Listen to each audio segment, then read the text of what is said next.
Hi, everybody. Hi, everybody. Hi, everybody, and welcome back to the Talking About the Big Stuff podcast with Michael Cole and Matthew Cravat. I am Michael Cole. And I am Matthew Cravat. Anyway, we are back tonight. World's greatest podcast. This is the world's second greatest podcast. We are talking tonight about... Matthew, you want to introduce the topic? Because we're talking about profanity, but you go ahead and explain. I made a list. I made a list of what we're talking about. Because we told each other early enough what the topic's going to be. We're talking about bad words, body language, blasphemy, blue language, coarse language, colorful language, curse words, cuss words, dirty words, epithets, expletives, foul language, four-letter words, imprecations, indecent language, invectives, maledictions, NSFW, not safe for work, oaths, obscenities, offensive language, profanity, ribaldry, rude language, salty language, scurrility, swear words, taboo language, unparliamentary language, vulgarity, and what started off in my head as a topic, words you can't say on television. Nice. I like how you did it as a big list. That feels very George Carlin. In alphabetical order, too. It was funny when you sent the text earlier today of I think I have a topic that's really near and dear to your heart. And I was Sarah and I were going to get lunch, and I said, "Oh, there's a punchline coming. It's going to be like Hitler or something. He's going to make fun of me in some way." And then you were like, George Carlin and the 7 words. I'm like, oh, he was being genuine for once. I don't know what to do with genuine. I was also thinking about that the poem you wrote, the Ode to Fuck, who is in my head as a topic that you do like the power of profanity when used in different ways and properly used, which I think we should probably, in the final edit, obviously we can't do this for you, Cherry Butt Live, but we should probably play the Ode to Fuck here. I could read the Ode to Fuck poem if you want. The video is better. It's got my puppet in it. Sure. Yep. And you're reading it there dramatically.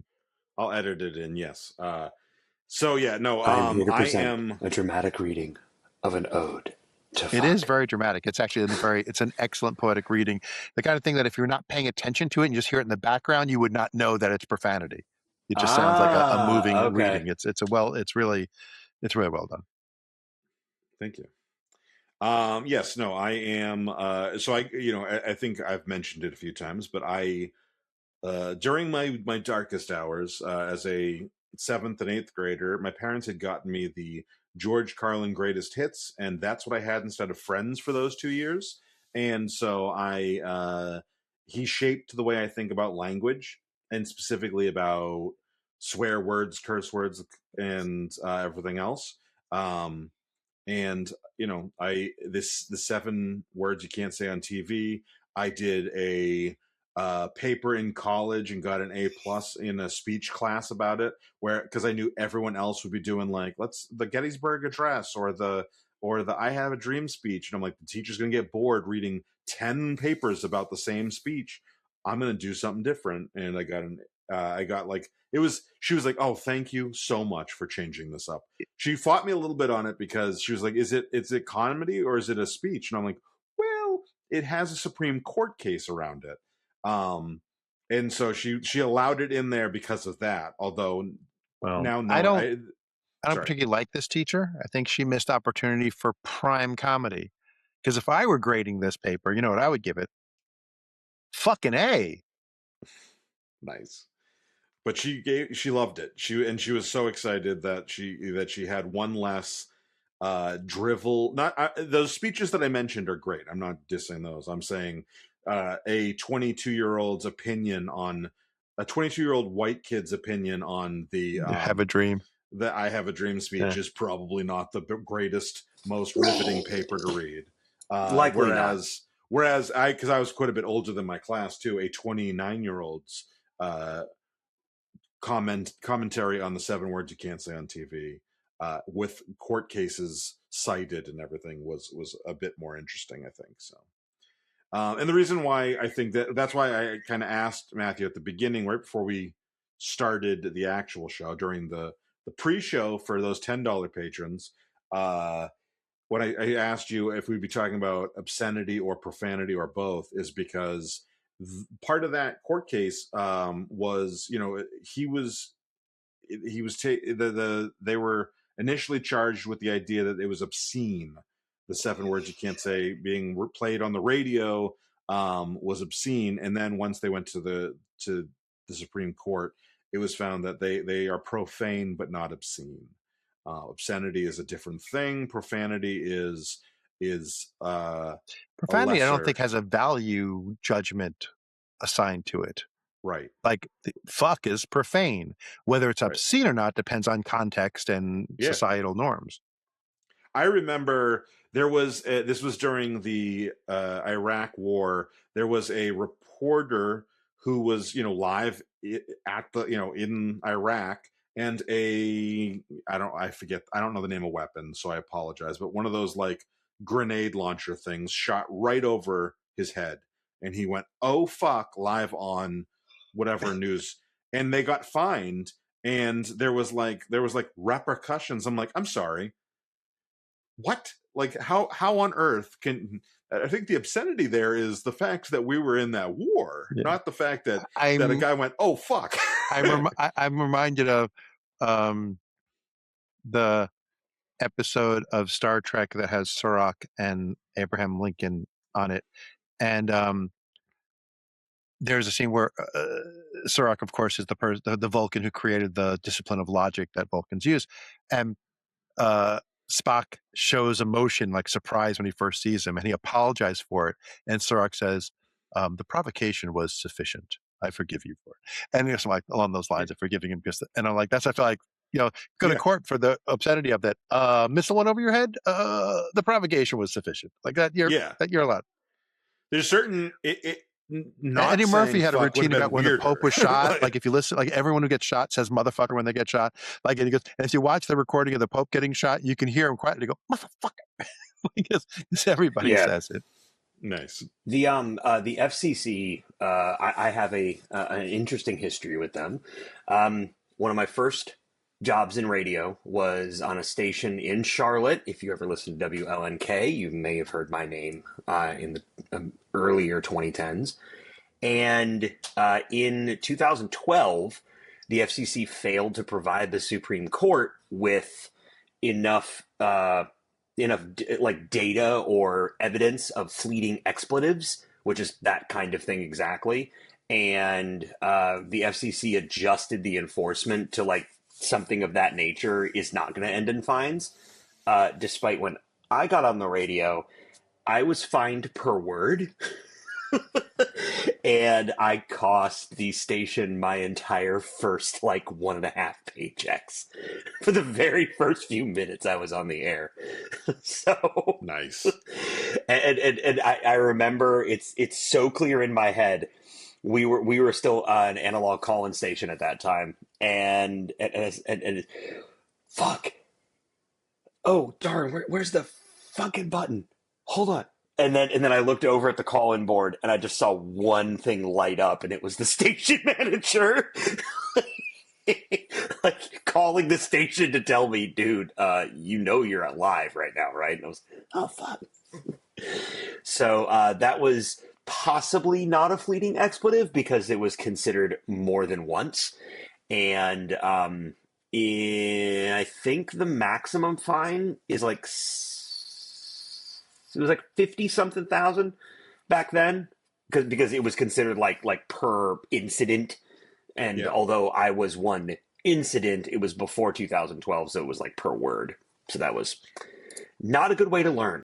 No, while we're waiting for Matthew, I will just say that in Massachusetts, the way that it works as far as broadcast and swearing, the way that works in Massachusetts is if you use the F word outside of it being a comma, then it is a swear. But if you're just so like fucking, an adverb, if you're just fucking over fucking there, that's not a big deal.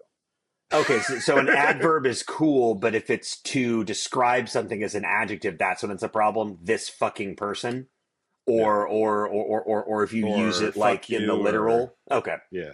I was working at a Home Depot in Quincy, Massachusetts when I was 19, almost 20. And now Quincy is more inside, like right outside Boston than where I'm from. So they're a little more like Boston than I am. And the people there were a little more intense. And I remember working with a kid who was probably 23, 24, and realizing like he swore so much. And I said, dude, you just swore in front of a customer. And he goes, no, I fucking didn't. And I was like, yes, you did. And he goes, which customer? I was like, that old lady came That over. old lady. Oh, great! It was even better. Old lady. she asked where the light fixtures were, and you were like, they were fucking over there. And he did it like 3 times, and he was like, no, really? I'm like, yeah. He goes, well, she didn't say anything. Like, she's probably from here too, but still.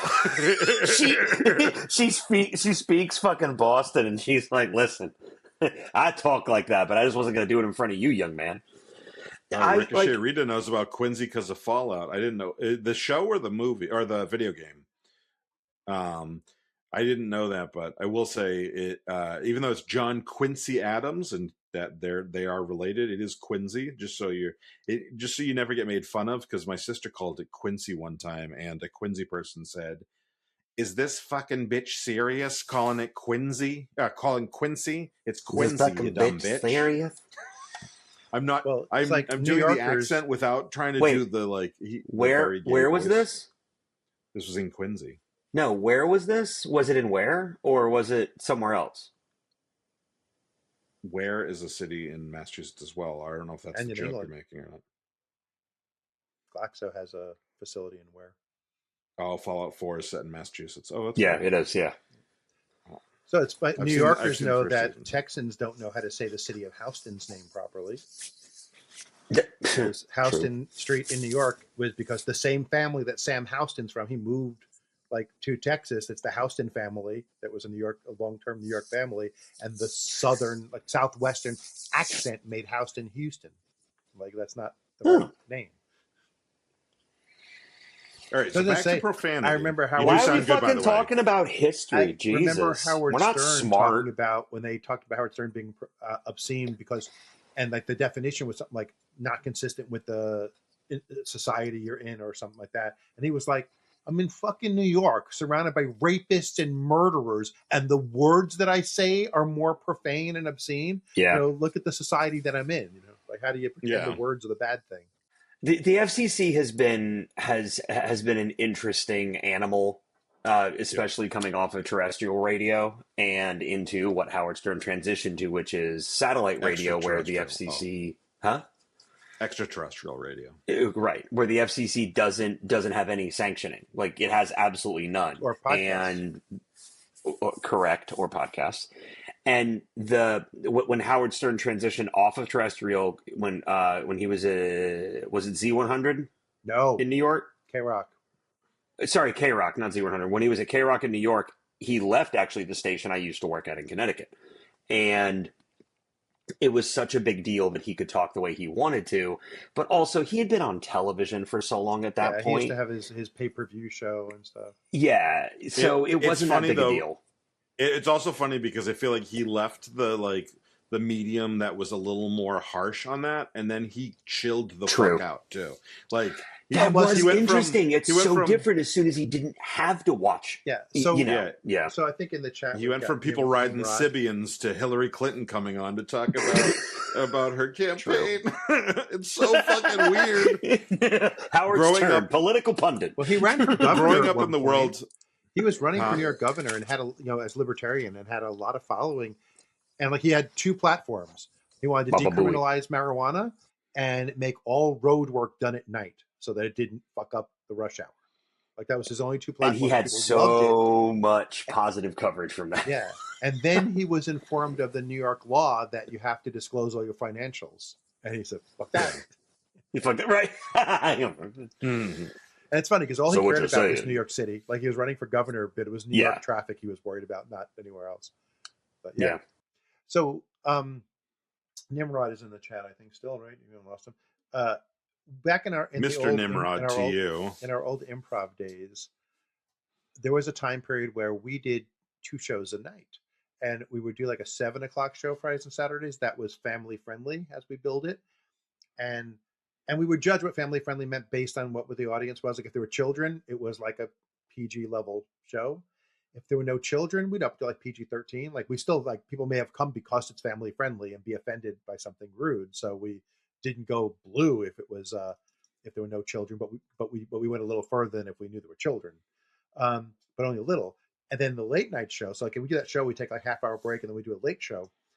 And that one we used to bill as unedited for content because we didn't promise it was going to be dirty. It was improv. We didn't go out of our way to be dirty, but we didn't stop it if it did. Like there were times it was cleaner than the other show. It had nothing even like, even implied. And other times after the show, we were curled in fetal balls crying, what did we do? What did we do? So it was always funny. Similarly, saying Howard Stern moved onto satellite radio where he could be as profane as he wanted.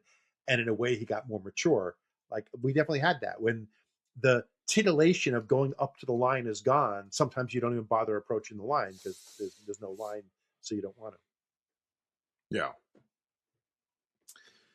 I've never been there. I love swearing and I will never stop.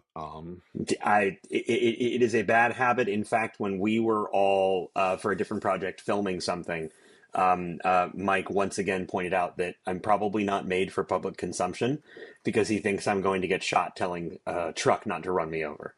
So I will say this that the things that are going to get you most in trouble from what I've seen, Alex, are not swears. It is calling women chick and live going up in their stores during a documentary to their face like, oh, thanks, chick. Like, oh my God. So it's really a bigger problem, and you totally sandbagged that it wasn't that big a deal, you prick.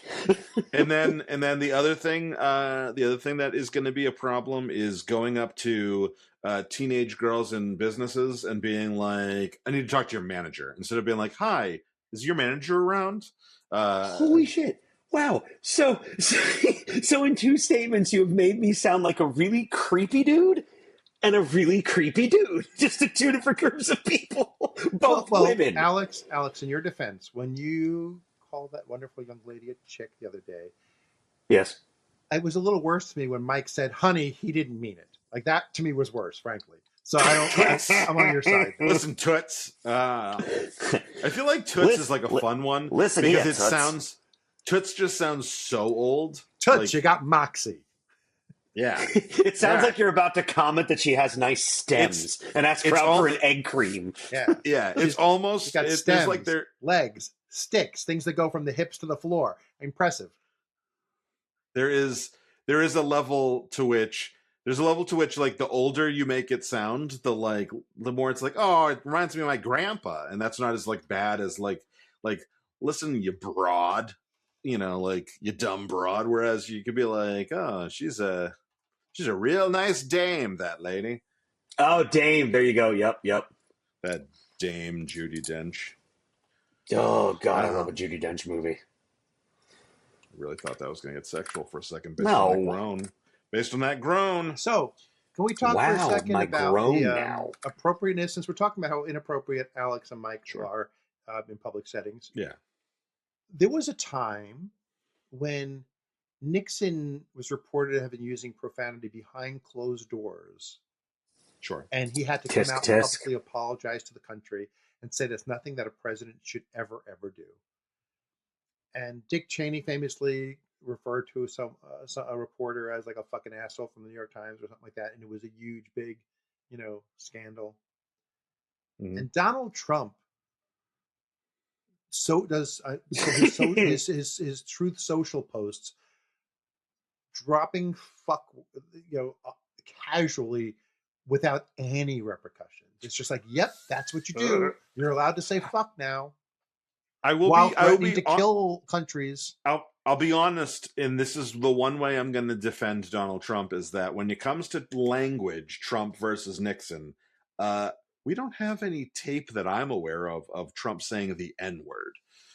No, so, it hasn't been released, but numerous people numerous people on The Apprentice has said he did all the time. Oh, okay. Yeah, he's been accused of it. People on The Apprentice said he used it all the time, and that there should be blooper reels kind of thing that have him saying it because he said it all the time. according to people He in al- The Apprentice. He also very recently, like in the last month or two, used the R slur a few times. Now he said he was quoting Kim Jong Un or Who doesn't whatever speak English? about Joe Biden being the R slur. And Sarah and I watched the clip and we were like, what world are we living in that the president just is like talking about the guy before him being the R slur? Like, what are we doing here? I did have a conversation this weekend at my son's birthday party with someone. We were talking about. Do you call anybody chick? It was another parent, and she and I were talking about how, we know the kids swear. Kids, they have older siblings. They have this, that. And I'm like, well, I'm from Massachusetts, so I don't really care about swearing as long as he doesn't use slurs. And I was like, and he, as far as I know, he hasn't. I said, although I did hear a video of his friends calling each other the R slur. And I had like two other adults be like, what is the R slur? And I'm like, how do I explain it without saying it? Unable to be set on fire? Does that help? Yeah. So I do want to tell a little story. I told you this before we started recording officially, but I have an R word story that I think is it's funny because it's a miscommunication thing, not because the word is funny. I had a coworker friend a few years ago who was telling me about how she hated one of her best friend's husbands, or no, her best friend's father.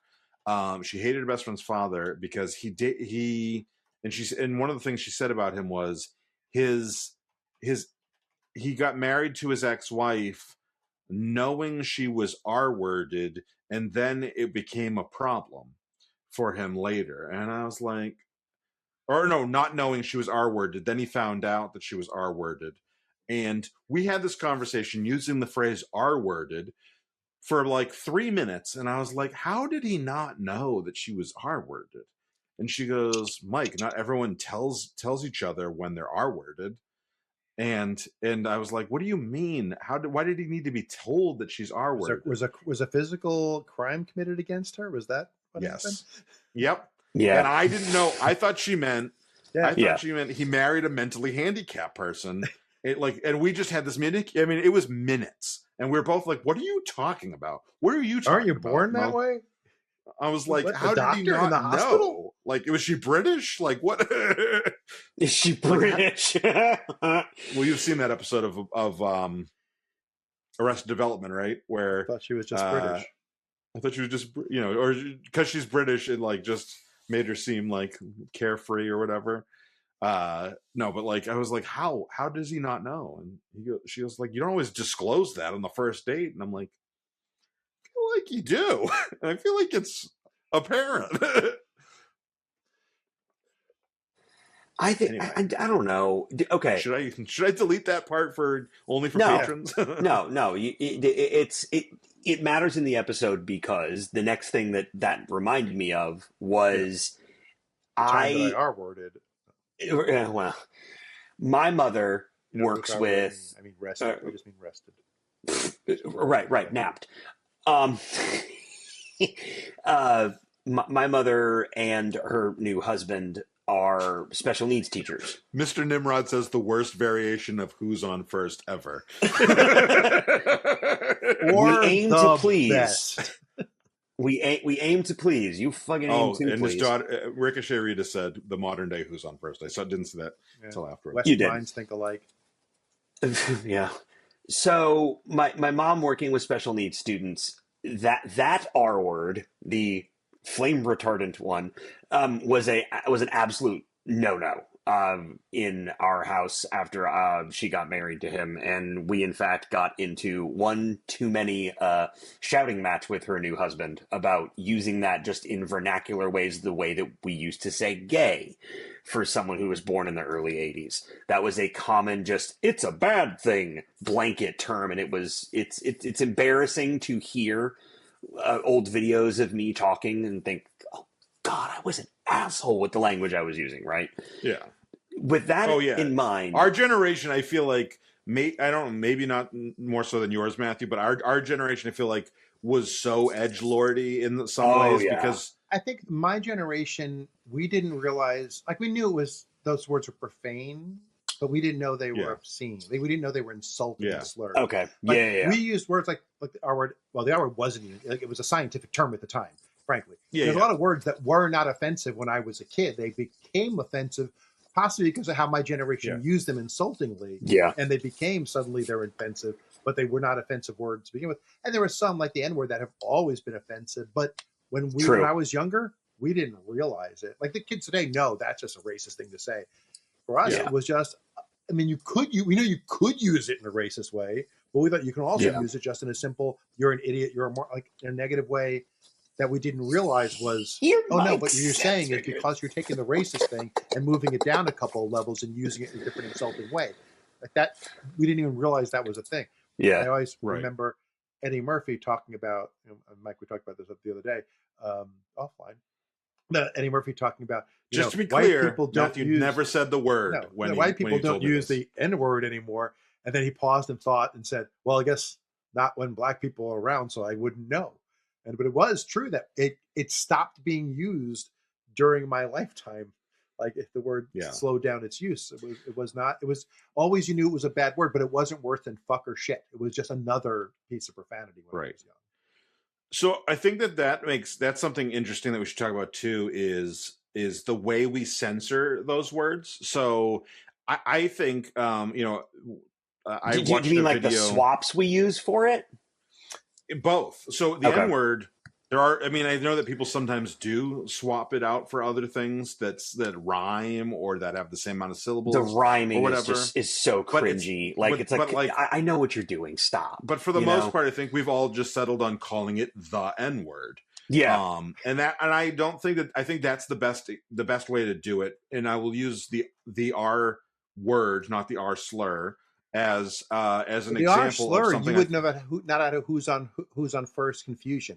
If you were saying she was the this R is before slur, I knew that, and once I heard it would not be confusing. Right. So, but with the word rape, one of the things that drives me a little crazy is that in order to get around censorship rules with algorithms, we use grape, and it feels like you are, but it also feels like you are. You're diminishing. Diminishing. Whereas, like, the N word, I don't feel like diminishes. Like, I don't feel like, oh, you're being silly calling it the N word. Whereas I feel like grape feels like you're trying to sillify a very not silly trivial thing. Yeah, it really feels like trivializing it. Yeah, trivialized. So and I was going to mention that again, because I wasn't allowed to say some of that stuff, around her new husband. Did either of you have parents that caught that first time you used one of them? And then what did you immediately swap it for, so that you could not, like, you could do the parts of the conversation without having to think it through better, and you could just do an instant word flip and say the same statement otherwise? Let me give you this. I grew up in a very profane household. My parents were hippies, and hateful thought was banned in my house. Hateful language was not, because we could separate the two. Because you were grown-ups. Well, no. So let me tell you. So profanity was used all the time in my house. It just was. And we were supposed to learn to not use it in public, but you can use it at home, kind of thing. But let me tell you a story about my brother. When my brother was 5, when he was a toddler, like 1-ish, discovered chocolate milk and would never drink plain milk again. So he only drank chocolate milk as a child growing up. So let's go to when you're 5 years old, and back then, and now we maybe younger kids go to the dentist, but went to the dentist because his teeth were hurting, his mouth was hurting. 15 cavities they found in his checkup. 15 cavities because he only drank chocolate milk. His mouth was sugar. Hopefully baby teeth. Yeah, but he's had a million root canals since. It just did so much damage to his mouth. But he was 5 years old. Those baby teeth. But when they put him under, they found 3 more. They had to put him asleep to like a dog. Then I have my other younger brother, and the replacement brother. When they had to knock him out, we just picked it up at the store. They found 3 more, so he ended up having 18 cavities. Like, they found more while they were filling the cavities. Jeez. But let me tell you the story of Jeremy going under anesthesia. Jeremy fighting like crazy as they give him the injection, and he screams. He goes, and they're holding him down. He's 5 years old. He's flailing. You motherfucking pieces of shit! I hate your fucking guts. You motherfucker. 2 hours later, after the work's all done, and he's coming out of the anesthesia. Kin bitch. He Oh my literally gosh, that's great. continued the word he was saying. Oh my gosh, Nice. just suspended animation. I like that. And there was So did my you older brother's like? friends used to talk about being at our house, our summer house. Like my brother brought like 3 friends up for a weekend once, and there was she was like guys, Jeremy, even 7 years younger than my older brother because I was in the middle. You have to go to sleep, and he wanted to stay up with all the other kids. They were teenagers, and he's like, "No, I'm staying." They go. He goes, "Shut up, you bitch!" to my mother, and these 3 friends just looked at him like, "Oh, he's gonna die." like that's death. Like, how do you It's say just that? your Your day, mother sir. survive, and my mother's like, "Just get down here and go to bed." Like it was nothing because you're so used to it. Yeah. But yeah, we had profanity in our house. Whereas I had a friend, one of my best friends in growing up, my Chadich, his father was a captain in the New York City Police Force. There was no profanity in his house. Like his dad was Okay. squeaky clean. Yeah. When first time he heard my dad curse, my dad was like, we were in the ar, and he's like, "You fuck, shut up back there." And he's like, "Oh, like parents don't curse. Cursing is what we do when our parents aren't around." Right. Freaked him out. So my So house no, was I never had to substitute words around my house. okay. My house was the purity house. So despite there was a much larger amount of profane and debauchness that went on because it was so stifled, or they attempted to stifle it so much, we had to flip every last word, and it But then doesn't it just sounded. mean the same thing? If you know what the Yes, meaning of of the course word it is, does. what makes you think the sound is? And frick and skippy and dang and just every last possible just sub in was one we had to use. And my mother was the biggest culprit of this because she had Quaker parents. So being expressive was kind of taboo. So she would find ways to play down how excited she'd even be about something. Mike, give me a quick George Carlin. What's the definition of shoot? Just shit with 2 O's. I was literally thinking I the saw same it thing. cross your face. Yep. It's shit. Some people say shoot, but they can't fool me. Shoot is just shit with 2 O's. When Logan was, I don't want to say little, but he was probably 6, 7. 6, or 7. So. I did not do it on purpose. When he was 6 or 7 Sorry. or so, we were talking, I was talking to him, and I was like, well, like a lot of people replace the word, but they're still swearing because they're thinking the exact same thought. Right. They're expressing the same thought. So like if someone says, "Oh, what the fudge," or "Oh, shoot," or fudge, whatever, yeah. like they're just swearing and they want you to think they're better than you. I remember the first time I said, realized my friend Lewis was swapping words. So like that's why he says fudge all the time. So I said that to Logan, and like less than a week after I said it to him, he had a friend over it, and his friend goes, "Oh, fudge," and Logan goes, "Why do you say that?" And I was like, "Oh shit, he's about to tell this kid, just say fuck." And luckily, it's okay in our house. He didn't. Well, I don't know. My dad says it. I just like my kids grew up saying "Mother Puss Bucket" from Ghostbusters because that's what Madhavi said all the time when she was going to say "motherfucker." Like she dropped something, go "Mother Puss Bucket." So they grew up saying "Mother Puss Bucket" is the thing you say and it's in Ghostbusters. I mean, they got it from a movie. I don't want to see a puss bucket. Is that what you said? I said I don't want to. I ain't afraid no ghost. I can't believe you said that twice now. All he says is he likes to fly kites. Okay. So what the dang heck? So Alex, I dated a girl who was Quaker. Dated, and we fucked. And but she taught me how to. You fudged her. She taught me how to speak Quaker. Actually, in that context, fudge is so much worse. No, I didn't get the fudger. Probably could have. She taught me to speak a little Quaker. Watch, I can do it. Fuck thee. Shove it up thine asshole. Thine asshole. It And she was married a it guy was and so changed. He was Mennonite, so she became Mennonite, which she described me as Quaker Light. Nice. yes. Well, it's like Episcopalian is Catholic Junior Yeah, or Catholic Light. Catholic Light, 1/3 the guilt. Yeah, all the religion, none of the guilt.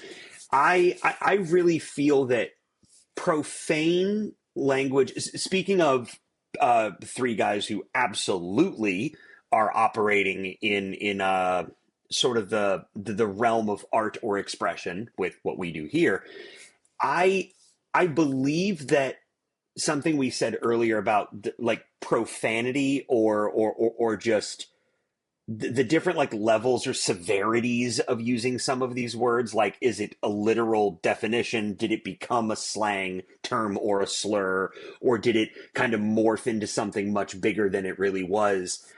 I i believe that expression is important, but context is the bigger key for me, which is actually one of the ways that the FCC changed its ruling on using language over the air. And that is, You can prick your there's finger, some, but you can't finger your Don't prick. finger your prick. oh, It's all context. or Even in cum a bucket, Disney movie. scum bucket. Like there was Okay. there was a comedian, I think it was Mulaney. I think it was John Mulaney, and he was going on late night, and he was trying to pass his monologue through the censors, and he wasn't allowed to say cum bucket, but scum bucket was okay. So he made a big point to say it as many times as possible, I mean, but scum because could he's be like, the well, you stuff won't that let me say floats on cum top. bucket. But scum is like the disgusting stuff that floats on the top of a pond. Like it has another meaning. Cum doesn't have It another does. meaning. Scum does. Like Correct. So there is a difference. There is. So when back like to when us being Logan was expressive, Logan loved context matters. scumbags. When he was little, he would take scumbags and use them like slingshots. Like especially No, the when full Logan- ones Mike left laying around the house. He liked the When splatter Logan- that hits the wall. when Logan was little, he our dog would eat any crumbs you dropped, and I find it funny to just throw shit out there that it shouldn't stick with him because he won't get it. And so I said, for Sarah's benefit, You're tap dancing on a landmine, buddy. You know, Galley's a real crumb dumpster. Maybe we should call her a crumbster. And Oh my God. and he for over a year called her the crumbster, and Sarah would be like, and I'm just like, hey, at least Oh it's my not God, crumb that's dumpster. great. Crumb dumpster is so much worse. It kinda is. So, Mike, I have a story I want to tell, but you have to set it up for me. Okay. So to set it up, Oh, I God. need you to give us the historical reason that the term N-word became so popular. Sure. Okay. Okay. Not what I So, this is a YouTube video that I watched that documented this way. I don't know that this is for sure the way, but but it ain't bad. it's a pretty good reason. So, during the OJ trial, there was, prior to the OJ trial, reporters would just say, they would quote it, like, oh, today, blah blah blah, reportedly wrote They on say, the forgive wall. my language, but I'm quoting. Yeah. During the OJ trial, one of the prosecutors, Chris Darden, I believe it was, I could be wrong on that, but who was a black man, didn't want to use the word because he didn't like using the word. And the word Christopher Darden. What did I say, Chris? I said Chris, but Christopher. Okay. Darden is what came up like. Yeah, so he didn't want to so use pedantic. the word, and so he basically started using the N-word, saying the N-word, instead of using it when they were talking about uses of it by the police, to like when the prosecution, the defense was trying to poke holes in the prosecution's case by showing that the police were racist, and so the defense was using the word, and Christopher Darden was using the N-word, partly because he, as a black man, didn't want to say the word, but also possibly as part of the strategy of like softening the quote. Yeah. Yes. Okay. And so that, and in that context, it gave the reporters reporting on it the ability to have a new option that was less offensive, and it basically picked, and being that it was the trial of the century, like it was so popular or so famous of a case that it became ubiquitous, and we started saying the N-word instead of using the N-word, So according to this video, and it's a very plausible story. So here's my story. When things like that happen and a phrase becomes popular, like the phrase N-word did, or there's still other uses of saying the N-word that existed. You know, saying literally the N-word in quotes that existed that didn't mean what we now mean by the N-word, and some of them had that awkward transition period. So here's an example. When I directed a particular improv group I used to direct, we had a game that we called N-word. And what it was N as in the variable, N for number. So if you played, right, so it was, if you played like 2-word, it was every sentence had to have 2 words in it. So you have 2 people playing and say, what's up? Not much. Want to go? Not now. You know, and you had that 2, you had it in your head limited to 2. Or you do, I do 2 words at a time, you do 4 words at a time. And, you know, which makes it harder because you're hearing different things than you're saying. And there were different ways to play this game.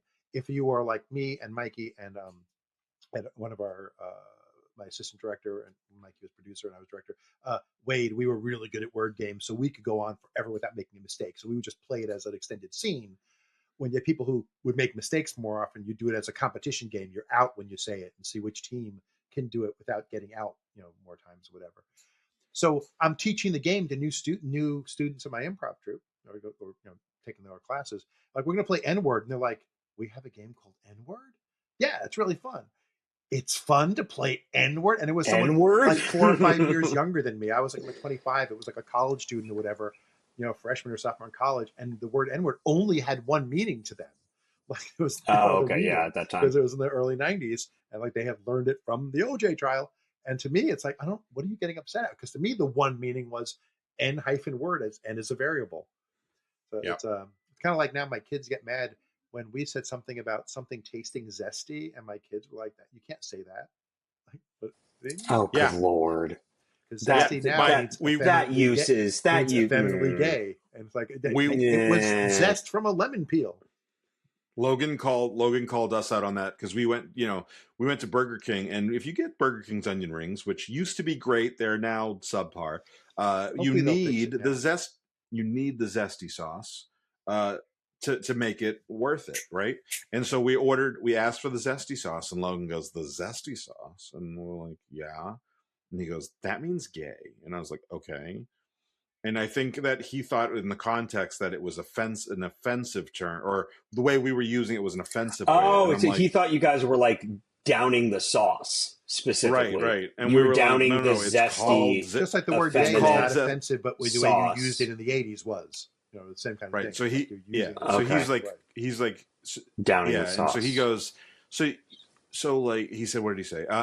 He goes, well, why wouldn't they change the name? I'm like, because it's been the zesty sauce for 30 years or 40 years or whatever. And the word zesty has meant gay for what, like 5 minutes? Like, how long? It doesn't mean gay. It means like overly flamboyantly gay. Like, it's more effeminate. Yeah. Okay. And I was like so that's the first thing. And then he goes, well, when the Nazis started using the swastika, did Indian people keep using? And he thought he had me. And I'm like, yes. Indian people still use the swastika. And boy, were my relatives impressed when they were at the Hindu temple for my wedding. They were like, because it's everywhere. That's great. It was on all our decorations. I mean, it's slightly different. It's turned like 25 degrees, so it's not like it's not like 2 interlocking S's. It's more like a plus sign in the middle. I was about to say, like the fingers go the other direction. The fingers go both. It's when it was on the armband, and they were. There's both, but the main thing is it's not like tilted the way it is. Right. When they had it on the armband and were like clicking their heels, that was the real worry for Matthew's family. Right. I mean, that was mostly my fraternity brothers, though not the Indians. So my Southern fraternity brothers. Yeah.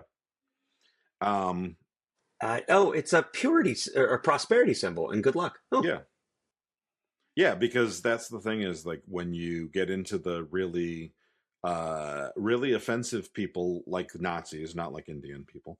I They know don't have original thoughts. They have to steal everything because they can't. Well, I think it And might be an ancient Aryan symbol because there's like Aryan influence from northern India. So I right, think their right, thing was, I don't know if they're right or not, that it's an ancient Aryan symbol that was drifted down into India when the Aryans came into India. sure. That's why lighter skinned people are in the north because there's Aryan blood there.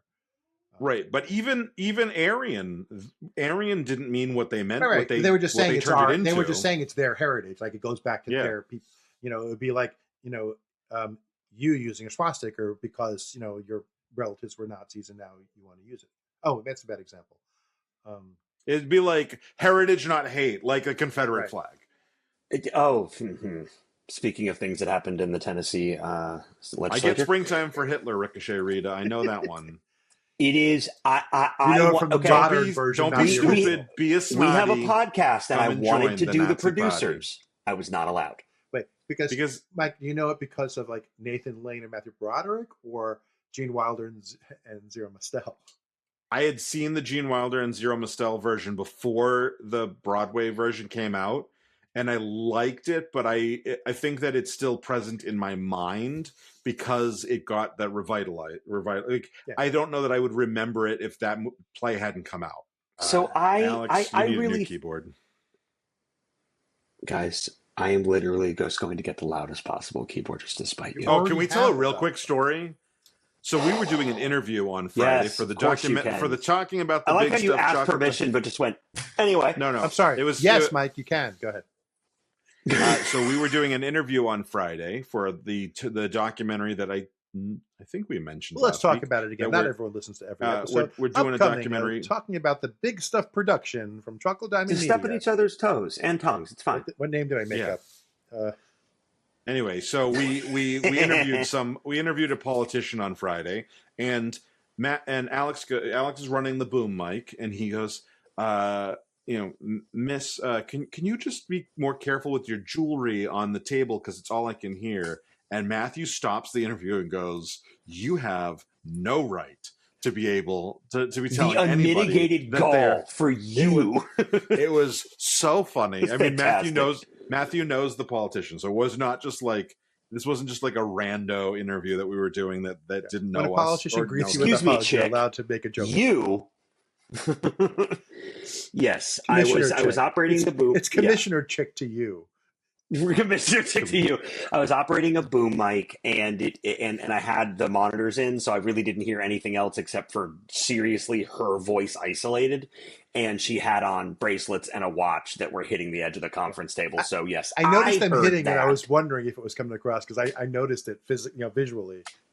And say It was, the working unfortunately. title for our documentary is "Get Schooled: The Burden of Education in North Carolina." Yes, and we will hopefully be having That is for you a fantastic viewers. long No, it's title, a title but and hey. a subtitle. Title and the subtitle. You know what? Get Schooled is the title. The rest of it's the subtitle. We're hoping to have that for you by the end of June, because we're at crisis point right now. We do want to try to help North Carolina schools in the next school year. We want we're not going to get legislation passed probably before then, but hopefully we can help inspire people to figure out ways to raise money better. Anyway, so that's just a little preview for what's coming up. But back to swearing. Matthew, should I show the video right now and then we can start wrapping up? Sure. Okay. I just saw something about BDSM pop up in the. Oh, it's Lord Bacon. Never mind. Do you have the? All right. All of you. I am not a porn bot in our YouTube chat. No, he was hoping that Ricochet would get all excited. Yeah, very likely. I That's was what I think it hoping was. that Mr. Nimrod said it, if anything. All right. Actually, I bet you. I really kind of expect that Matthew knows the thing that I'm referring to, but I don't know the correct Jewish name for it. Sphilin. Okay. Sphilin. Anyway. Yep, All you right. knew it.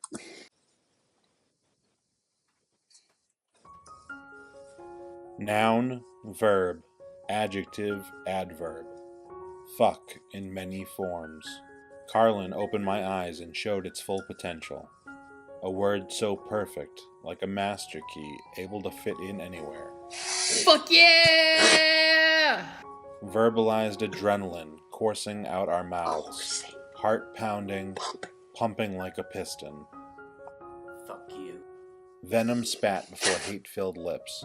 All but the target turns to white before your eyes. We're fucked. The cry of the desperate falling off their tongues. Realization, defiance. Fuck this. Throwing out another crumpled piece of paper. Exhausted, defeated. Passion exclaimed from shortened breaths. Lips and limbs entangled. Just There's Mr. Nimrod. Fuck! mind blank and simultaneously filled to the brim. Nothing else to say, nothing else will do. Fucked up. Did we? Or are we?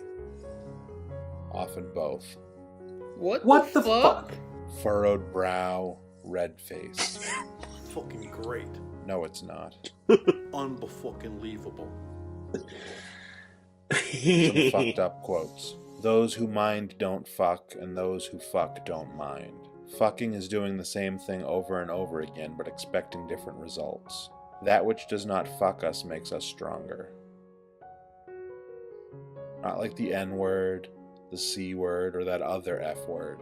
Beautiful like a crimson sunset, vile as a maggot-ridden corpse.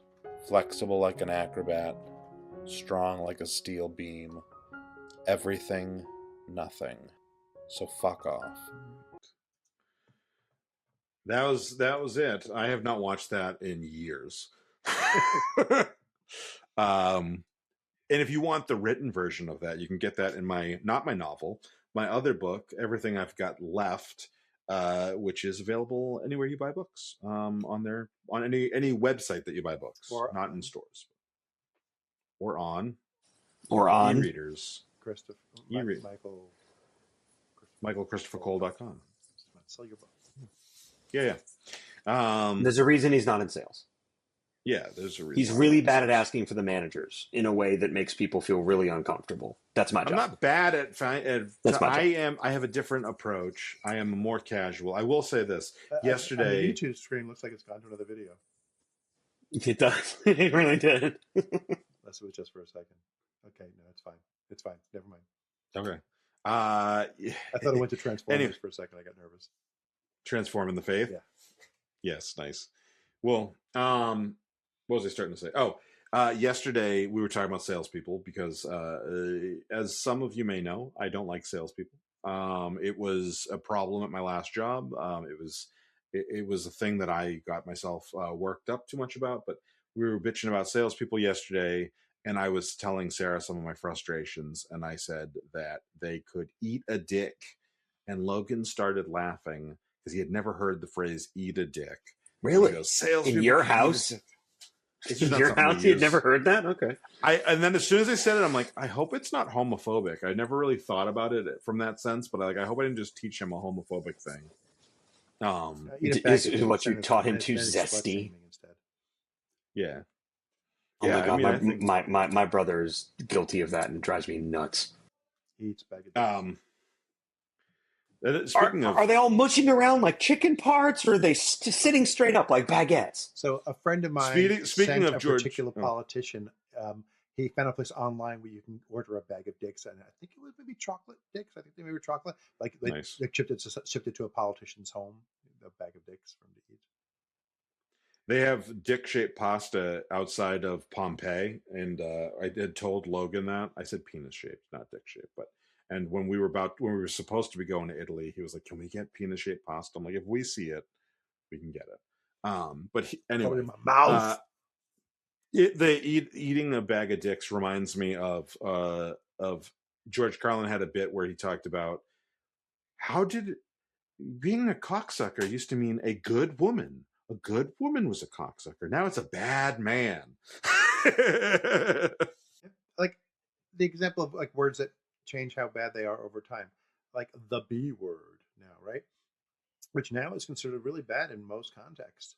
But like when we were dating, my wife used to would say, when it comes to Matthew, I'm the B, but she would say the word. We're allowed to back then, not a B. Like if you called me a B word, that would be bad. But calling me the B word, that's right. But it was okay. Yeah. Or just or no I think also doing it without any article before it is not a great look either. Like listen, bitch. Yeah. Right. TBIC. Yeah, and she used it like Or when she was doing, Karening for good. Like we were getting shit for like not getting proper service, and she was like, "Well, what are you going to do for me? How are you going to fix this? What are you going to discount? Like getting stuff done that needed to get done stuff." And she was like, "When I need to be TB, I am TB. Like you need to be that." Karening for Good sounds like a really awesome charity. Like, oh, I'm going to speak to the manager of the gun company. Which she did. Yeah. Yeah. I need to speak to your senator.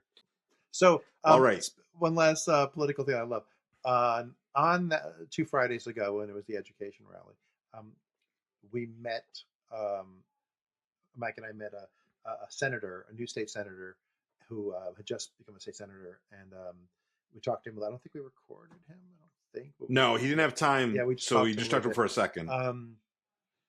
And he, but I saw the Hometown Holler podcast interview him, and it was really interesting because they went through, the one of those, so and so on the other side of the aisle, Republican said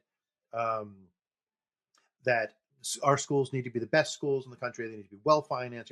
We need to find the money in the budget and pay them what they're worth. And I think if you look historically, we've done just that. Like he listed all the things like the solutions to the problem, but then claimed there was no problem. We were there. And they quoted this to this young senator and said, "What do you think of that?" And he looked at the guy in the eye and goes, "Well, that's bullshit." Nice. Like that was nice. Like did not play any games with it. That's bullshit.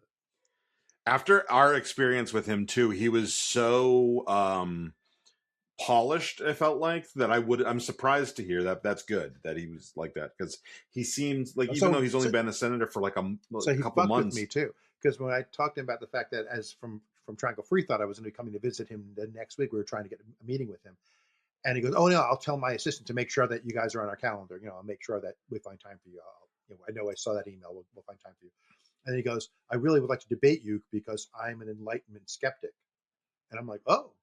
And I'm like, "What the fuck's an Enlightenment skeptic?" So I'm Googling and then reading about it. I'm like, well, it looks like it's David Hume, which is like the skepticism that current atheists who are skeptics practice. Like, why would that be a debate? I feel like we're in sync. I don't understand. I feel like we're in sync. I don't get it. And then when we were the day of going to the General Assembly, Leah was actually meeting with him. Her group was. We were in different groups. And I came out of a stairwell and saw them sitting together. So I walked over and I said, "What the hell is wrong with you? It looks like we're the same thing as far as skepticism." And he goes, "Yeah, I was just messing with you." Awesome. I've been worrying about it for 4 days. He's like, "I was messing with you." Nice. I was like, "That's why I said when he said it a couple times, and I was like, yeah, I was not sure where he was going with it either." Yeah. All right, so should we start to wrap things up? Sure, I think that's a good fucking idea, motherfucker. All right, so Matthew, you kick us off with your YouTube spiel. Listen, you motherfuckers, if you're watching this shit on YouTube, appreciate it.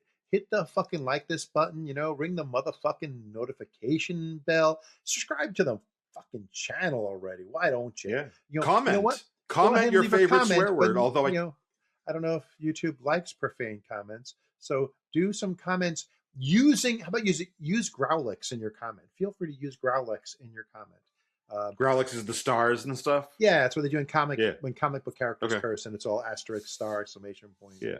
All right. And if you want to hear more of the swears that you missed this week and more of the obscene stuff that you missed this week, you can go on to our patreon.com/talking about the big stuff.